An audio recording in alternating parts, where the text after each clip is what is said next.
Hello guys, welcome back to Laddu's kitchen. இன்னைக்கு நம்ம சேனல்ல சத்து மாவு எப்படி ரெடி பண்றதுன்னு பார்க்க போறோம். இந்த சத்து மாவு பார்த்தீங்கன்னா குழந்தைங்கள்ல இருந்து பெரியவங்க வரைக்கும் எல்லாருமே சாப்பிடலாம். ரொம்பவே ஹெல்தியான சத்து மாவு வீட்டிலே எப்படி ரெடி பண்றது அப்படின்றத இந்த வீடியோல பார்க்கலாம். நான் இன்னைக்கு முளைக்கட்டி பண்ண போறேன். எந்தெந்த பொருளை முளைக்கட்டுறது, எப்படி முளைக்கட்டுறது, அதை எப்படி நம்ம ப்ரிப்பேர் பண்றது அப்படின்றத இந்த வீடியோல பார்க்கலாம். வீடியோக்குள்ளே போகிறதுக்கு முன்னாடி நம்ம சேனலை நீங்கள் ஃபர்ஸ்ட் டைம் பார்க்குறீங்க அப்படின்னா மறக்காமல் நம்ம சேனலை சப்ஸ்கிரைப் பண்ணி பக்கத்தில் இருக்க பெல் ஐக்கானை கிளிக் பண்ணி வச்சுக்கோங்க.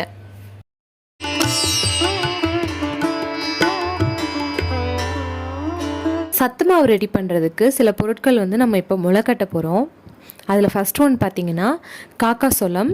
இது நான் நாள் நைட்டே தண்ணியில் ஊற வச்சு எடுத்து வச்சுருக்கேன். இது ஒரு 100 கிராம் அளவுக்கு இருக்கும். கருப்பு கொண்ட கடலை, இது ஒரு 100 கிராம் அளவு இருக்கும். இதையும் நான் நாள் நைட்டே தண்ணியில் நல்லா ஊற வச்சுருக்கேன். வெள்ளை கொண்ட கடலை 100 கிராம்.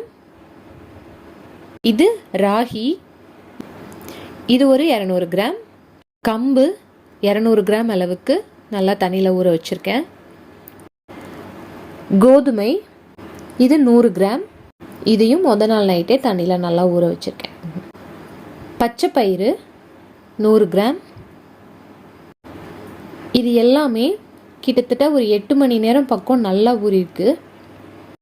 இப்போது இது மாதிரி ஒரு அகலமான பிளேட் எடுத்துக்கலாம். கூடவே இந்த மாதிரி ஓட்டையாக இருக்கிற ஜல்லடை எடுத்திருக்கேன். நான் இதே மாதிரி 2 எடுத்திருக்கேன் இன்னைக்கு. இந்த ஜல்லடை மேலே ஒரு துணி போட்டுக்கலாம். துணி போட்டு நம்ம ஆல்ரெடி ஊற வச்சுருக்க பயிர் எல்லாத்தையுமே இதில் நம்ம சேர்த்துக்கலாம். பாருங்கள், ஃபஸ்ட்டு நான் கொண்டக்கடலை இதில் ஆட் பண்ணியிருக்கேன்.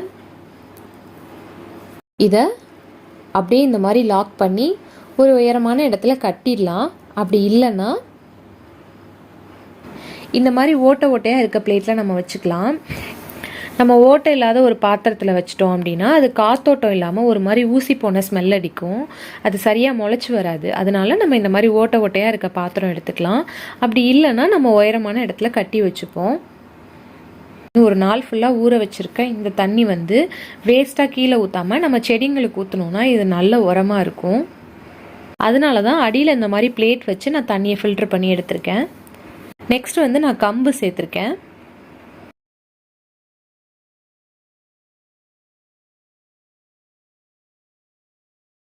இதே மாதிரி நான் ஊற வச்சுருக்க எல்லா பொருளையுமே தண்ணியை வடிகட்டிட்டு துணியில் சேர்த்து நல்லா கட்டி எடுத்துக்கிறேன்.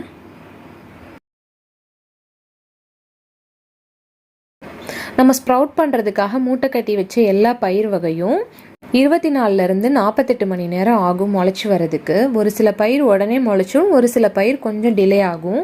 அதனால் நம்ம 2 நாளைக்கு வெயிட் பண்ணுவோம். பாருங்கள், இப்போ 48 மணி நேரம் ஆயிடுச்சு. நான் ஸ்ப்ரவுட் பண்ண எல்லாமே சூப்பராக முளைச்சி வந்திருக்கு. உங்களுக்கு தெரியுதா? துணிக்கு மேலேயே நல்லா சூப்பராக முளைச்சி வந்திருக்கு. எல்லாமே வெளியிலேருந்து பார்க்குறதுக்கே தெரியுது இது முளைச்சிருக்குன்னு. இதை காய விடாமல் அப்பப்போ தண்ணி தெளித்து காத்தோட்டமாக வச்சுருங்க. அப்படி இல்லைன்னா உயரமான இடத்துல கட்டி வச்சிட்டிங்கன்னா சூப்பராக முளைச்சிரும் உங்களுக்கு. இப்போ இது எல்லாத்தையும் ஒன்று ஒன்றா ஓப்பன் பண்ணி பார்ப்போம். பாருங்கள், கருப்பு கொண்டக்கடலை எவ்வளோ சூப்பராக ஸ்ப்ரவுட் ஆகிருக்குன்னு. இதை நான் ஒரு பிளேட்டுக்கு ட்ரான்ஸ்ஃபர் பண்ணியிருக்கேன். இது அப்படியே இருக்கட்டும். இதே மாதிரி நான் எல்லா மூட்டையும் உங்களுக்கு பிரித்து காட்டுறேன். பாருங்கள், கோதுமை, கம்பு, வெள்ளை கொண்டக்கடலை. இப்போது இது எல்லாத்தையும் நம்ம வெயிலில் காய வச்சு எடுக்க போகிறோம்.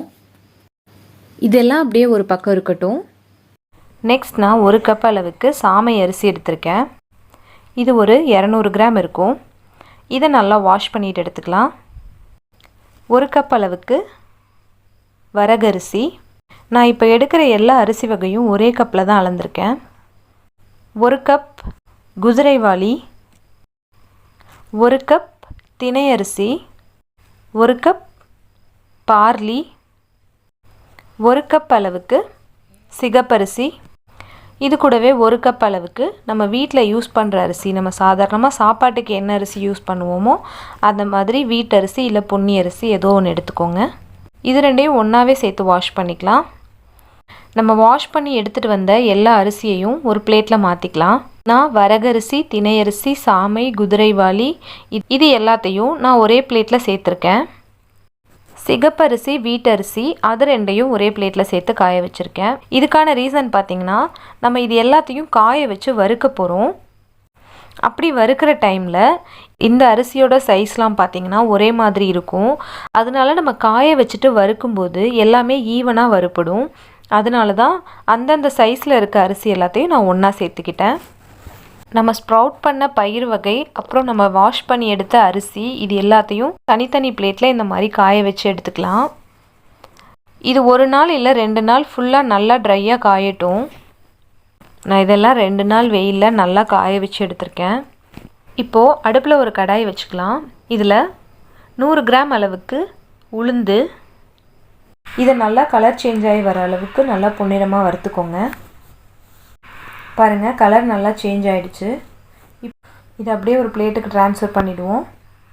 1/2 கப் அளவுக்கு பாசிப்பயிறு, இது ஒரு 100 கிராம் இருக்கும்.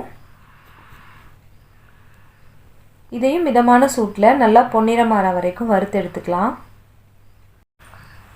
1 கப் அளவுக்கு பொட்டுக்கடலை நம்ம ரொம்ப நேரம் வறுக்க தேவையில்லை. அது லைட்டாக சூடு காட்டினதுக்கப்புறம் நம்ம அதுலேருந்து எடுத்துடலாம்.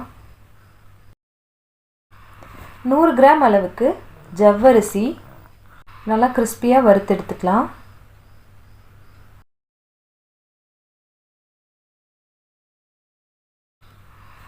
100 கிராம் அளவுக்கு மக்காசோளம்.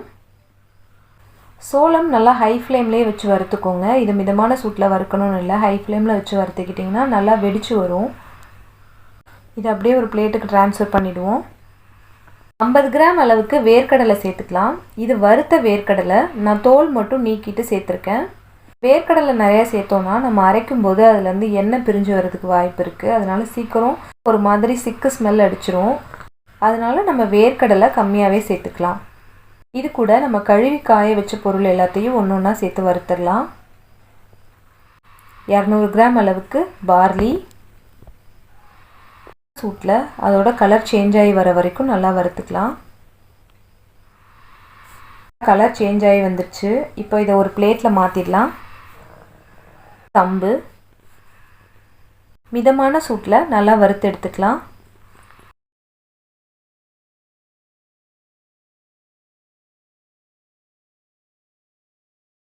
கோதுமை,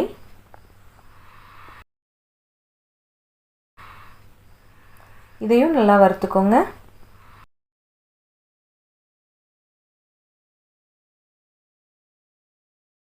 பச்சை பயிறு, நம்ம முளைக்கட்டி காய வச்ச பச்சை பயிறு, இதையும் மிதமான சூட்டில் நல்லா வறுத்து எடுத்துக்கலாம்.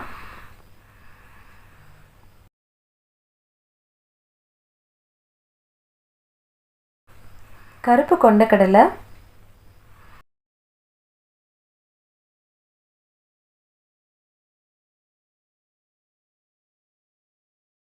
ஸ்ப்ரவுட் பண்ண வெள்ளை கொண்டக்கடலை,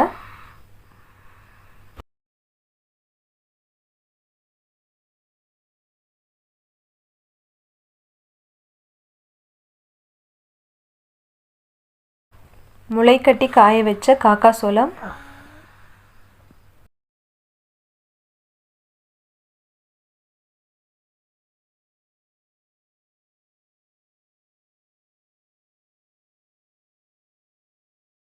முளைக்கட்டிய ராகி,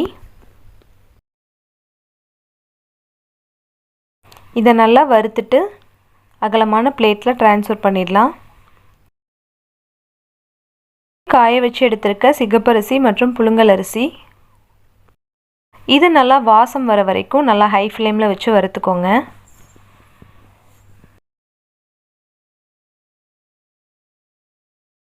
வரகு, திணை, சாமை, குதிரைவாலி இதெல்லாம் ஒன்றா சேர்த்து கழுவி எடுத்து வச்சோம் இல்லையா, அந்த அரிசியையும் நம்ம சேர்த்துக்கலாம்.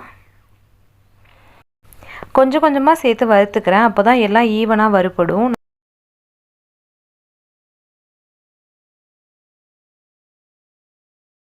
ஐம்பது கிராம் அளவுக்கு பாதாமும் நீங்கள் நிறையா சேர்க்க தேவையில்லை. ஏன்னா பாதாம் அரைக்கும் போது அதுலேருந்து எண்ணெய் பிரிஞ்சு வரும். எண்ணெய் பிரிஞ்சு வர மாதிரியான பொருட்களை வந்து கம்மியாக சேர்த்துக்கோங்க. அப்படி கம்மியாக சேர்த்துக்கிட்டிங்கன்னா ரொம்ப நாள் வரைக்கும் வச்சு யூஸ் பண்ணலாம்.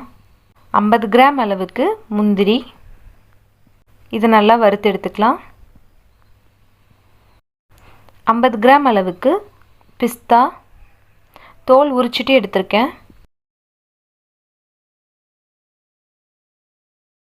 வறுத்து எடுக்க வேண்டிய பொருட்கள் எல்லாத்தையும் வறுத்து எடுத்துட்டோம். இது கூட ஒரு 10லேருந்து 12 நம்பர் ஏலக்காய் சேர்த்துக்கலாம். சுக்கு இந்த மாதிரி உடச்சிட்டு சேர்த்துருக்கேன். இந்த அளவுக்கு உடச்சி கொடுத்துட்டிங்கன்னா மிஷினில் அரைக்கிறதுக்கு கொஞ்சம் ஈஸியாக இருக்கும்.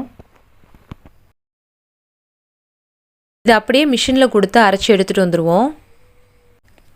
நான் வறுத்த எல்லா பொருட்களையும் மிஷினில் கொடுத்து அரைச்சி எடுத்துகிட்டு வந்திருக்கேன். நம்ம இதை வீட்டில் மிக்ஸி ஜார்லேயே அரைச்சிக்கலாம். ஆனால் இந்த அளவுக்கு பவுடராக கிடைக்காது.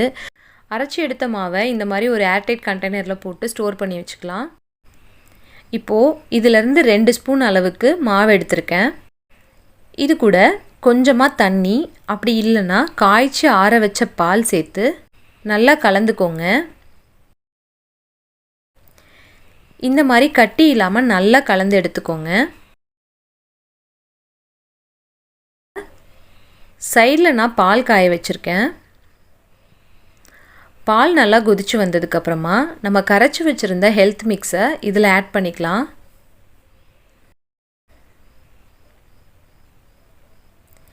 இதோட டேஸ்ட் என்ஹான்ஸ் பண்ணி கொடுக்கறதுக்காக ஒரு பிஞ்ச் அளவுக்கு உப்பு சேர்த்துருக்கேன்.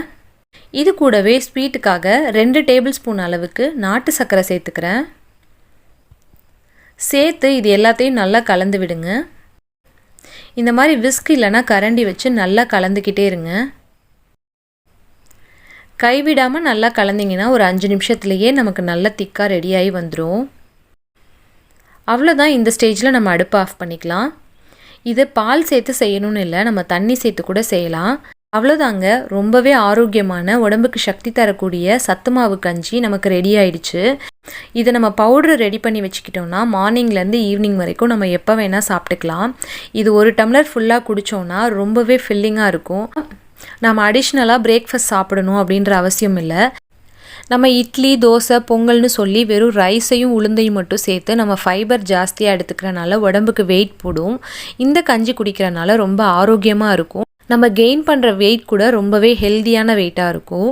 நமக்கு தேவையில்லாத எக்ஸ்ட்ரா கொலஸ்ட்ரால் சேராத உடம்புல ரொம்பவே ஹைஜீனிக்கான ஹெல்தியான இந்த சத்து மாவு நம்ம வீட்டிலேயே ஈஸியாக ரெடி பண்ணிட்டோம். கண்டிப்பாக இதை உங்கள் வீட்டில் ட்ரை பண்ணி பாருங்கள். குழந்தைங்கள்லேருந்து பெரியவங்க வரைக்கும் எல்லா வயசில் இருக்கிறவங்களும் கண்டிப்பாக இதை சாப்பிட்லாம். ரொம்பவே நல்லது. உங்கள் வீட்லேயும் இதை ட்ரை பண்ணி பாருங்கள். ட்ரை பண்ணி பார்த்துட்டு எப்படி வந்ததுன்னு கமெண்ட் செக்ஷனில் சொல்லுங்கள். மறக்காமல் நம்ம சேனல் லட்டுஸ் கிச்சனுக்கு சப்ஸ்கிரைப் பண்ணி பக்கத்தில் இருக்க பெல் ஐக்கானை கிளிக் பண்ணி வச்சுக்கோங்க. தேங்க்யூ ஃபார் வாட்சிங். Eat healthy, stay healthy.